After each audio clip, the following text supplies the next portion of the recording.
De Palma sur France Bleu Champagne qui chante sur la route, tiens, sur la route de Champagne. France Bleu vous rapproche. Sébastien Giton. Avec le guide Véron des Champagnes, en tout cas on en parle ce soir, avec donc son créateur, il s'est pas foulé pour le nous remarquer, il s'appelle Michel Véron, permettez. Je rappelle donc, vous êtes professeur, là plus sérieusement, professeur d'œnologie, donc au lycée viticole d'Avize, le fameux, et avec vos élèves, comment ça démarre l'histoire du guide? C'est eux qui vous envoient un peu sur cette idée-là? Ouais, on avait des cours de dégustation toutes les semaines dans le cadre de la formation, et puis ils ont eu envie de créer ce guide avec la possibilité de le mettre en ligne sur le site internet qu'on faisait déjà depuis plusieurs années, quoi. Mais au départ, c'est pas une blague de copains à l'école, du genre on va faire un guide nous aussi, tu vas pas en faire aussi bien que les autres. Non, enfin l'idée, comme ils ont une vraie démarche sérieuse professionnelle. Ouais, c'est ça, comme ils ont beaucoup de projets professionnels à conduire dans le cadre de leur formation, c'est des BTS technico-commercial en vin spiritueux. Ils ont beaucoup de projets professionnels à mener, et donc ils se sont dit pourquoi pas celui-là. Avec derrière l'idée de faire le guide et puis surtout de le commercialiser. De rencontrer les producteurs. Donc c'est un projet complet finalement. D'accord. Et quand ils vous parlent de ça, comment vous prenez la nouvelle? Vous les prenez au sérieux déjà? Pas du tout, parce que ça me paraissait assez ambitieux. Oui. Mais bon, je me suis dit, ça nous fera toujours l'occasion de faire des belles dégustations et d'avancer quand même sur ce niveau de compétence. Donc vous acceptez et puis finalement vous vous rendez compte que vos élèves et avec vous-même, donc vous avez fait tous ensemble un beau travail et un vrai travail de professionnel, quoi. Ouais, j'ai été très surpris par l'accueil des professionnels déjà. Et puis ensuite par le fait qu'ils étaient vraiment, les étudiants étaient très motivés, donc quand on est enseignant, on peut pas, on est obligé de suivre. Petite question, Michel Véron, pourquoi il s'appelle le guide Véron des Champagnes et non pas le guide du lycée viticole d'Avize ou quelque chose de cet ordre-là? On a cherché un petit peu tous les noms possibles. Il en a eu plusieurs, mais finalement, c'est finalement les étudiants qui ont fini par décider que c'était comme ça et pas autrement, quoi. Je voudrais quand même préciser aux auditeurs qui nous rejoignent et qui nous écoutent que vous êtes, je le redis, professeur donc d'œnologie au lycée viticole d'Avize et que c'est une histoire commerciale quand même, ce guide, évidemment. Aujourd'hui, il est édité, il est vendu partout en France. Un jour, peut-être, et on le souhaite, pourquoi pas au-delà de nos frontières. Mais il faudrait quand même préciser, pour être tout à fait honnête, que vous n'avez absolument aucune... on peut le dire, le côté fric commercial, c'est pas votre truc. C'est pas l'objectif, en tout cas. C'est pas du tout l'objectif. Même si, mais on peut pas le négliger tout à fait parce que... Pour faire vivre l'affaire, oui, mais pas pour s'enrichir en clair, voilà. Non, c'est pas le but. Voilà. C'est pas le but du tout. Parce que ce guide-là, et aujourd'hui on sait que dans les éditions, c'est pas évident, ce guide-là, au moins, il a un intérêt pour vous les lycéens, c'est que il vous coûte pas d'argent. Il ne coûte pas d'argent, il rapporte même de l'argent pour financer notamment le voyage d'études des étudiants. Le côté international que vous évoquiez, il est en français et en anglais. Oui.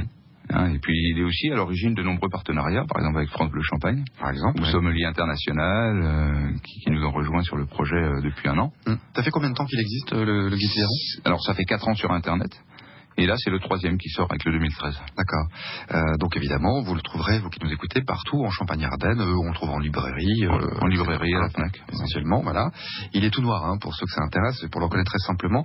Là, j'ai la version 2012 dans les mains. Oui, le 2013 devrait être achevé d'imprimer cette semaine. D'accord. Et comme il est imprimé à Bordeaux, le temps qu'il arrive...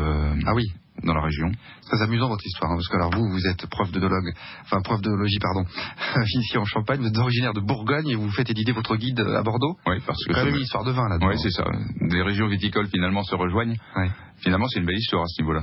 À d'autres niveaux aussi, parce que au-delà de l'apparition du guide, c'est une vraie aventure avec ces lycéens-là. Je veux dire, il y a le côté technique, l'enseignement, ils apprennent leur métier, etc. avec ce guide. Mais il y a aussi une aventure humaine, j'imagine. Oui, c'est beaucoup de belles rencontres entre les étudiants et les producteurs de champagne, les grandes maisons de champagne, les vignerons, les coopératives, avec toujours un accueil très chaleureux. Et les professionnels sont très enthousiastes à l'idée de rencontrer les jeunes et de leur transmettre aussi leur savoir, leur secret souvent, qu'on essaye ensuite de faire découvrir finalement au lecteur. D'accord. Est-ce que je pourrais, avant une petite pause, simplement vous demander très sincèrement, Michel Véron, quel est votre regard, votre point de vue à vous sur, en général, les guides, les guides des vins, etc., qu'on trouve ailleurs, honnêtement? Non, mais j'ai un point de vue très favorable par rapport au guide des vins en général, et le premier guide Hachette, puisqu'ils font parler du vin de manière positive. Donc pour moi, c'est un point très, très important. Maintenant, sur le concept de ces guides, je suis un petit peu plus critique, dans le sens où il me semble que faire des dégustations à l'aveugle, c'est passer à côté d'une grosse partie des vins, des champagnes. Je comprends pas. En œnologie, on n'apprend pas à déguster à l'aveugle ? Si, mais quand on déguste à l'aveugle, normalement c'est quand on cherche quelque chose, une réponse à une question précise, souvent très technique. Mais le fait de déguster à l'aveugle sans savoir comment est fait le produit, ça peut faire qu'on passe à côté complètement du produit finalement. C'est-à-dire, j'essaie de me placer, de vous comprendre, si par exemple on me met à bord d'une 2 chevaux et les yeux bandés, je ne sais pas dans quelle voiture je suis, et on me dit tiens assieds-toi, est-ce que c'est confortable ? Autant je peux dire c'est super confortable, ça va être une voiture de luxe, autant je pourrais me dire je suis pas très à l'aise. Bref, c'est très aléatoire quoi. À l'aveugle comme ça fonctionne pas, c'est ça que vous voulez dire ? Ouais, pour moi ça fonctionne pas. De toute façon, déjà sans parler de la cuisine ou du repas qu'on va mettre c'est déjà passé à côté d'une partie du problème finalement. Bon, et c'est pour ça que vous ne jugez pas, vous ne mettez pas de notes. Est-ce que tout le monde il est beau, tout le monde il est gentil dans le guide Véron des Champagnes ? Ah non, on a deux. Enfin, le travail s'effectue finalement en deux temps. Le premier temps, c'est la partie sélection, où là on déguste à l'aveugle finalement, et là on sélectionne. Mais une fois qu'on a sélectionné un champagne, après on va aller à la rencontre du producteur, et là on veut le maximum d'informations pour essayer de le faire comprendre au public. On va développer justement le sujet, on va évoquer encore ce guide Véron des Champagnes. Michel Véron, mon invité aujourd'hui sur France Bleu Champagne. France Bleu vous rapproche. Sébastien Giton. Michel Véron, des guides Véron des Champagnes. Ça ne s'invente pas, voilà. Non, mais soyez pas modeste. En même temps, je vous vois me regarder comme ça. Ça vous gêne ou pas ? Pas du tout, non, j'assume. Non, mais c'est vrai parce que je rappelle que votre métier de base, quand même, c'est d'être enseignant, d'être prof de biologie dans un lycée, le lycée viticole d'Avise. Qu'est-ce que ça fait, tiens, le jour où on voit son premier guide comme ça, avec son nom dessus c'est une satisfaction parce qu'on a travaillé dur pour y arriver finalement. Ouais. Et une satisfaction aussi parce qu'on a réussi à faire des belles choses aux étudiants. Et eux aussi sont très fiers de ce qu'ils font. Donc oui, parce qu'il faut dire que ce guide, il est fait avec la collaboration donc de vos élèves. Tout à fait. Alors, comment ils travaillent vos élèves ? Vous l'avez dit tout à l'heure, il y a une première partie qui est dégustation à l'aveugle, puis on va rencontrer, c'est ça les vignerons. En fait, on a 2 ou 3 séances de dégustation par semaine. Et donc on parle ensemble du champagne qu'on déguste, avec les informations techniques sous les yeux, le prix. Et puis ensuite, un étudiant est chargé de faire la rédaction, qu'il me transmet ensuite. Et il doit téléphoner évidemment au producteur pour reprendre à nouveau les informations. Puis après, je fais mon travail de professeur et je corrige. Donc l'élève, lui, a dégusté, mais vous aussi ? Tout à fait, oui. Donc vous connaissez, et vous et l'élève, le produit dont vous allez parler forcément. Absolument, oui. Et alors vos élèves, ils sont déjà, j'allais dire, tant mieux, ça veut dire que votre enseignement est de niveau, mais ils sont déjà aptes, j'allais dire, comment dire, pour eux-mêmes y aller, de leurs commentaires, de leurs appréciations. En début de formation, ils ont beaucoup de mal. Et puis au fur et à mesure que les mois passent, ils prennent de l'assurance, ils prennent aussi des compétences. Parce qu'il y a tout ce vocabulaire comme très technique. Oui, tout à fait, qu'il faut acquérir. Ouais. Alors, au hasard, là, je suis sur le guide 2012, mais qu'est-ce que je vois là ? Il y a un champagne, alors je ne veux pas le citer, mais qu'est-ce que vous mettez ? Épanoui, généreux, sensuel, insaisissable, en perpétuelle évolution. C'est de la poésie. Tout à fait. D'ailleurs, c'est finalement quelque part travailler le français aussi. Oui, c'est vrai. Mais c'est formateur pour eux aussi. Ils se rendent compte d'un seul coup que le français est important, y compris quand on veut déguster. Ce que j'essaye à travers cette lecture-là, c'est quand même d'essayer de mettre un petit peu en avant la différence entre votre guide des champagnes et d'autres guides. Il y a vraiment une façon de travailler qui est très différente et le rendu aussi est très différent. La grosse différence, c'est qu'il y a beaucoup de techniques. On explique les techniques d'élaboration à travers nos commentaires. C'est-à-dire qu'on va à la source, on essaye de comprendre ce que le producteur a voulu faire. Alors il y a ça, mais il n'y a pas de notes non plus. Il n'y a pas d'étoiles, il n'y a pas de... On classe par ordre de prix. Par ordre de... Ah oui, d'accord. Ouais, tout simplement, parce que ça, c'est mesurable. Et pourquoi on ne met pas de notes alors ?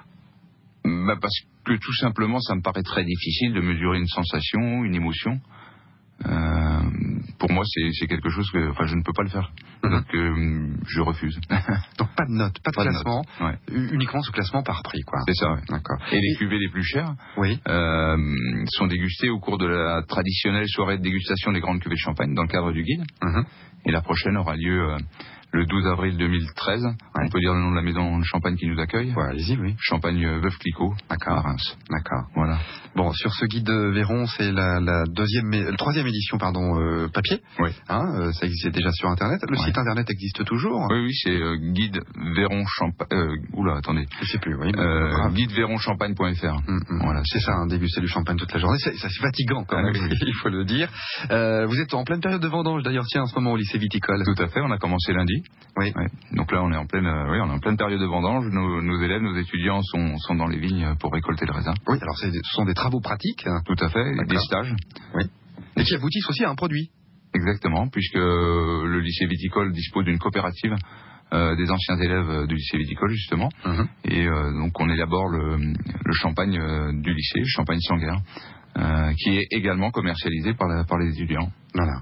Donc la boucle est bouclée. La boucle est bouclée. Merci beaucoup Michel Véron. Je rappelle donc le guide Véron des champagnes. Merci à vous. Qu'on trouve, mais je vous en prie, qu'on trouve partout en Champagne-Ardenne et en France, donc dans les librairies.